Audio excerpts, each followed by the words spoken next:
jóvenes del Servicio Militar Nacional, clase 2006, remisos y mujeres voluntarias. Protestan honrar y defender con lealtad y constancia esta bandera que simboliza la independencia, el honor, las instituciones y la integridad del territorio nacional. ¡Sí, progreso! Si no lo hicieren así, que la nación y el pueblo se los demande.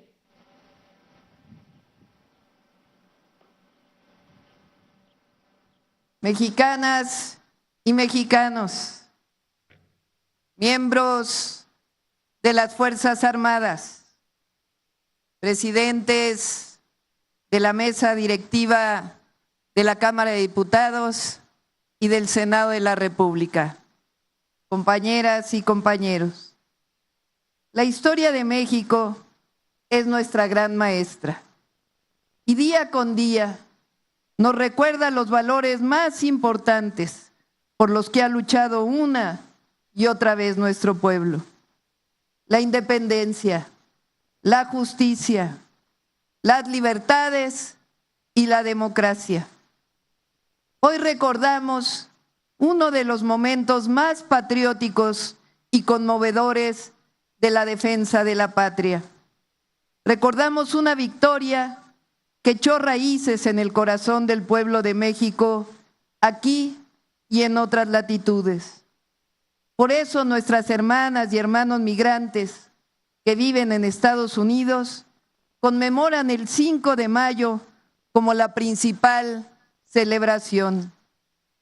No hay mexicano o mexicano que no siente emoción y orgullo al recordar la heroica defensa de Puebla el 5 de mayo de 1862, cuando el ejército mexicano derrotó al que se decía entonces era el mejor ejército del mundo.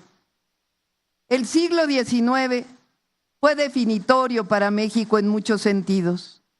Aunque desde 1810 el pueblo de México había decidido ser un país independiente, a mediados del siglo XIX, los conservadores de entonces buscaban que un rey europeo viniera a gobernarnos. Los conservadores de entonces se resistían a adoptar la Constitución de 1857 y las leyes de reforma, porque su promulgación representaba el triunfo del bienestar común por encima de los privilegios, la victoria del derecho por encima del abuso. Representaba el triunfo de la democracia por encima de la monarquía. Representaba la constitución de un Estado civil y la defensa de la justicia para todas y para todos y la igualdad.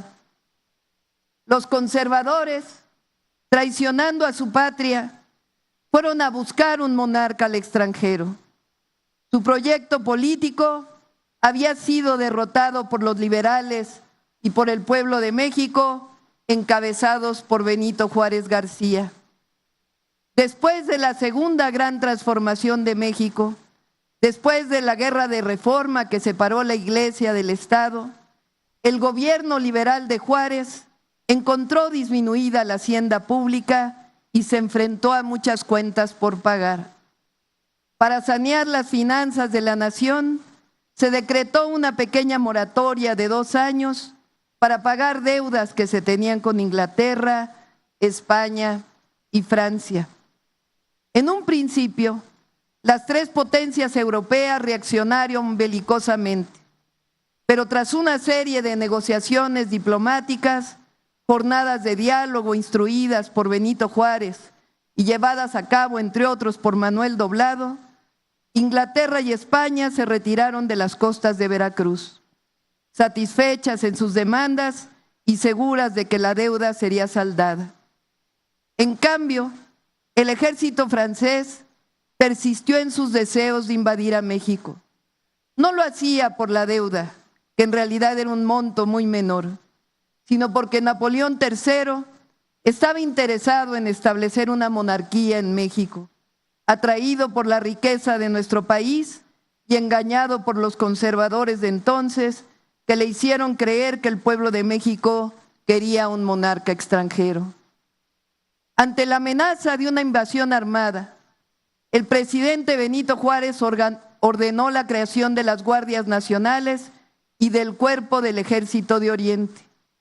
Hay que decir que la dirección de la Defensa de México fue ofrecida en principio a otro general que se rehusó, quizá intimidado por la responsabilidad histórica. En cambio, el general Ignacio Zaragoza aceptó diciendo que triunfaría seguro de la valentía y el honor de sus tropas. Zaragoza decidió concentrar sus fuerzas en la ciudad de Puebla y desde ahí defender a México. Desde el 19 de abril se registraron algunas escaramuzas entre el ejército mexicano y el invasor, pero fue hasta el 27 de abril cuando las tropas francesas avanzaron sobre Aculcingo, Veracruz y finalmente el 4 de mayo de 1862 llegaron a Amozoc, Puebla. El general Ignacio Zaragoza contaba apenas con 4,852 soldados y tenía poca artillería. Según se dice, en una junta de generales que tuvo lugar en Puebla el 3 de mayo, Zaragoza, al notar el escaso número de hombres, ordenó a todas las unidades morir en sus puestos si era necesario. El ejército francés superaba en número a los soldados mexicanos y tenía un menor armamento. Contaba además con el apoyo de unos cuantos mexicanos intervencionistas. En una carta al general francés le comunica a su superior con arrogante ignorancia que sería en esa batalla dueño de México. Lo que no sabía el ejército invasor es del patriotismo del pueblo de México, la valentía de sus soldados, su entrega y su capacidad de sacrificio. Cuanto más preciado se encuentra el peligro. Las palabras con que el general Ignacio Zaragoza se dirigió a sus tropas son las siguientes: puede ser que ellos sean el mejor ejército del mundo, pero nosotros somos los mejores hijos de México. Un mensaje que atraviesa años de historia y resuena en nuestro presente y siempre en el corazón del pueblo de México. A las 5 de la mañana del 5 de mayo comenzó esa memorable batalla.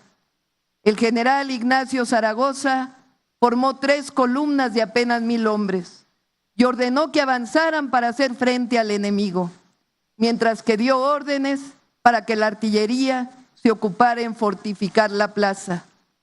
El ejército invasor avanzó hacia el Cerro de Guadalupe con una columna de ataque que superaba en número a las mexicanas.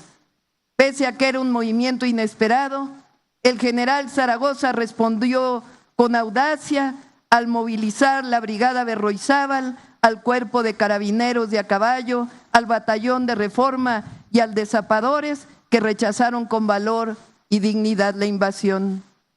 Fue hasta las 7 de la noche del 5 de mayo de 1862 cuando el ejército enemigo emprendió la retirada a su campamento. En el telegrama que el general Ignacio Zaragoza envió al presidente Benito Juárez tras la batalla de Puebla, se leía: las armas del supremo gobierno se han cubierto de gloria. La victoria de la batalla de Puebla el 5 de mayo de 1862 fue gracias al valor y a las decisiones del general Ignacio Zaragoza, que supo elegir los mejores puntos para fortificar la ciudad de Puebla, que distribuyó de la mejor manera los recursos disponibles, que tuvo la inteligencia para saber cuándo atacar por sorpresa, cuándo mantener la línea de batalla y cuándo tomar la ofensiva por el honor y la libertad de México. Pero también debemos este triunfo a las y los combatientes, a los soldados del Cuerpo del Ejército de Oriente, que no dudaron un momento en ofrecer sus vidas por mantener la independencia de la nación, que se enfrentaron a un ejército afamado con las armas invencibles, con la valentía, el patriotismo y el amor por México. Esta victoria también fue posible gracias a indígenas de Puebla, que utilizaron lanzas de madera y las herramientas con que labran la tierra para enfrentar al ejército invasor y en defensa de nuestro territorio. Después de la victoria mexicana del 5 de mayo, Napoleón III consideró la situación inaceptable y envió un contingente mucho mayor de soldados, incluyendo tropas de otras nacionalidades aliadas, para asegurar la ocupación de México. El ejército francés entra a la Ciudad de México hasta más de un año después, y no es sino hasta el 28 de mayo de 1864 que Maximiliano, el emperador traído por los conservadores, llega al puerto de Veracruz. El Segundo Imperio se mantuvo por 3 años. En 1867 nuevamente triunfó la República, gracias a la resistencia de Juárez y los liberales, y de un pueblo entero que deseaba su independencia. Chinaco fue el nombre despectivo que los conservadores pusieron a los combatientes de la Guerra de Reforma y contra la intervención francesa. El triunfo en la batalla de Puebla anticipó el resultado de esa deshonrosa intervención, que terminaría con la victoria del proyecto de nación republicana y liberal encabezado por Benito Juárez García. 4 meses después de la heroica batalla, Zaragoza enfermó de fiebre tifoidea y falleció el 8 de septiembre en esa misma ciudad. El 11 de septiembre de 1862, Juárez declaró a Zaragoza benemérito de la patria en grado heroico. Por sus méritos se renombró la capital poblana como Puebla de Zaragoza y su nombre se inscribió con letras de oro en el Congreso de la Unión. El general Ignacio Zaragoza, un héroe que lleva a México en su gloria. La victoria de la batalla de Puebla es un símbolo de resistencia y defensa de la patria. Es el mensaje glorioso de nuestro pueblo por la defensa heroica de su independencia. Hay hombres y mujeres que los juzga la historia como traidores. Hay otros que permanecen siempre en el corazón de su pueblo. Ignacio Zaragoza es uno de ellos. El 5 de mayo nos recuerda que el presente y el futuro de México es el de ser una nación libre, independiente y soberana. Esa es la historia de generaciones que han dado su vida y de muchas y muchos otros que siempre estaremos dispuestos a dar nuestra vida por amor a nuestra historia, por el legado de patriotas y por el pueblo de México. ¡Que viva la soberanía nacional! ¡Que viva la batalla del 5 de mayo! ¡Que viva Ignacio Zaragoza! ¡Que viva México! ¡Que viva México! ¡Que viva México!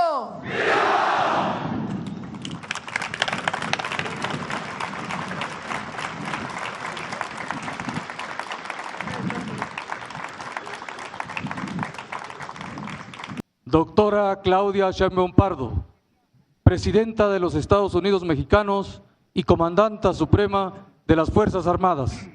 Le informo a usted que desfilaron ante la sociedad poblana 14 banderas de guerra, 22 guiones, 3.353 integrantes de las 3 Fuerzas Armadas y de la Guardia Nacional, 12.500 niños y adultos pertenecientes a 33 escuelas de educación básica, media superior y superior, 225 zacapuastlas, xochiapulcos y tetelenses, 94 vehículos, 9 aeronaves, 5 binomios canófilos, 174 semovientes, 11 carros alegóricos, concluyendo el desfile sin novedad.